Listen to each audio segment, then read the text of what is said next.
What's going on, Imperials? It's Emperor Cubone here. Let's not beat around the bush. I find the Hoenn region to be pretty great, but the Pokémon that inhabit it are even better. It's probably my favorite regional dex as a whole, which of course means that it was incredibly difficult to try and narrow it down to just 6. In fact, when I played through Omega Ruby and Alpha Sapphire for the first time, I had a huge roster of rotating team members, because I couldn't settle on such a finite number. But let's start with my second favorite Pokémon of all time, Sceptile. From the first stage, Trico was incredibly cool, and then it evolved into a fierce, leafy Velociraptor that's objectively the greatest middle evolution of all time. It's so good, I wasn't even sure I would want to evolve it, but upon taking the plunge, I was rewarded with a ferocious grass-type dinosaur that was somehow even better than all the other grass-type dinosaur starters. The signature move created for this Pokémon is one of the coolest of all time in Leaf Blade, which was tailor-made for a giant lizard with slashing foliage on its forearms. And I know it's only in the remakes, but I actually really like the Mega. Despite the plethora of weaknesses, the Dragon typing is a nice touch and gives this powerhouse even more kick. And I do not take this appointment lightly, because there are a lot more grass types in Hoenn that could be on the team and easily be the stars. Useful Pokémon that I absolutely love, like Breloom and Tropius, are so tempting, being amongst my top grass types of all time. But in the end, I have to pick this intense, overgrown reptile as my friend. So, you know how this entire series has been me saying, "Wow, we don't have to pick the starters." Well, yeah. This is the Hoenn region, so that changes things. Number 1, for the fire type, there aren't all that many new choices. And yes, I know that I'm not required to use the starter types every single time, but I like to. There's a reason that they're set up that way, so having them all at your disposal gives you near perfect coverage. But for Hoenn specifically, I really love Torkoal a lot. It's my favorite pure fire type, and its defenses are incredible. And as much as I'd love to use one, and have, that's not my first choice. Blaziken is a one-of-a-kind. Shut up, yes it is. I don't even really like the fighting type all that much, but this giant flaming chicken makes it work so well. Especially against the numerous dark types the evil teams will be hurling at you. It's powerful, physically intimidating, not to mention stupidly good in battle, to the point where its hidden ability and Mega have been banned in so many arenas. It's not exactly feasible in a standard playthrough, but if I'm making an ideal team, I've got to go with my gut and pick the most promising fire type I can. Which makes the next point all the more awkward, because I have similar feelings about Swampert.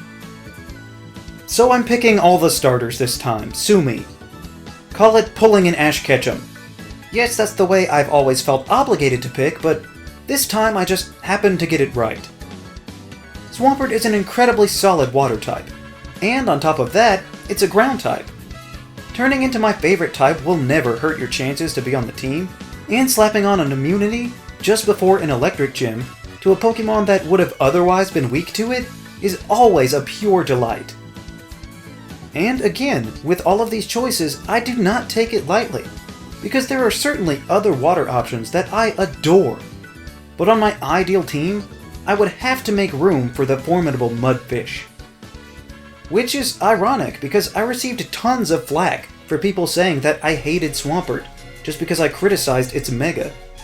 But that's why I had such distaste for its unfortunate bulbous mutations, because I liked the original so much. It's always been a favorite of mine, and it makes it really hard to actually pick between the 3. If any of them were in almost any other generation, they would hands down be my favorite. But put them all together, and they make a beautiful, ideal trifecta. But we get to have even more Pokémon than just the starters on the team. And there is no question here. This Pokémon is easily one that I would choose for a team of 6 out of the entirety of the Pokémon roster. and that is none other than the cyborg supercomputer, Metagross. This Titan is so menacing just by appearance.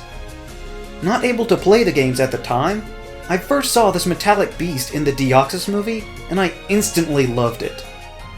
Only later did I find out about its raw power, and that it was actually a ferocious tornado of carnage that could handily rip your enemies to shreds. Its design as a robotic spider thing should be creepy, but it works so well.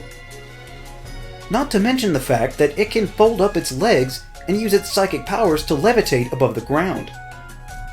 Psychic and Steel are great types on their own, but put them together on a Pokemon with a 600 base stat total and a great move pool, and you won't have very much to worry about.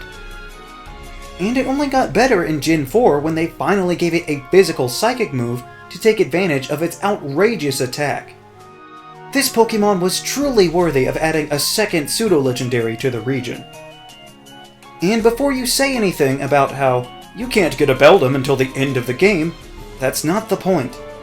It's not like I can get all the starters the regular way either, so I would have to do some transferring to make it work, but boy would it be worth it to have this metallic monstrosity on the squad. And the greatness keeps on coming because this next Pokemon is also on my top 6 of all time.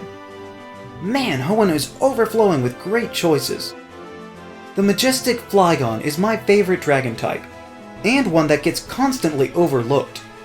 Whether it's from people preferring Salamence, it getting overshadowed by Garchomp in the next generation, or Altaria swooping in and stealing its rightfully earned Mega Evolution. But Flygon deserves way more than people give it credit for. Again, ground type is the bomb, so that's a huge plus. But it's also immune to ground with the Levitate ability. And while most people are meandering through the skies on their puny regional birds, I'll be flying high on the desert winds with a regal beast made of dreams. Sorry, Swellow.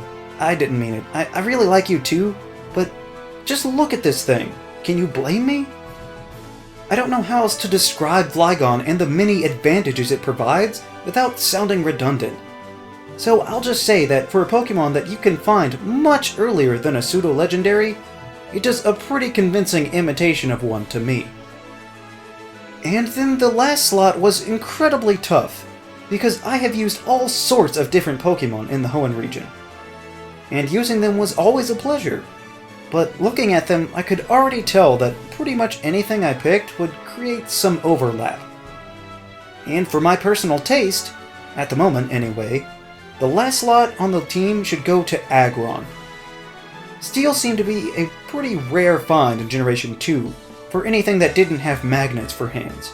Maybe that was on purpose, but I much prefer how early you can find these handsome little fellows in Hoenn. You can have an ironclad behemoth as early as the 2nd gen, and it only gets better with age. Aggron is blessed with an insanely huge move pool, learning all sorts of ridiculous attacks that it barely makes sense for it to know. And on top of that, it balances out the team a bit by having a more defensive Pokemon as a counterpoint to all the speedy attackers. And while Megas in general aren't really my thing, I loved using Mega Aggron in Omega Ruby and Alpha Sapphire, strategically using the ability to switch to a pure Steel type to handle the immediate threats. Sure, it's another Steel type on the team, but we have plenty of backup to counteract any weaknesses that would cause. And I just absolutely love picking up such a powerful Steel Titan and simply watching as my foes crumble before its might, making me feel like a true Pokemon master. So, that's my ideal team for the Hoenn region, which was a lot harder to narrow down than I expected. Which Pokemon from Hoenn are your favorites? Let me know down in the comments. Also be sure to leave a like, share this video, and subscribe so that you too can become an Imperial today. And we'll see you around next time!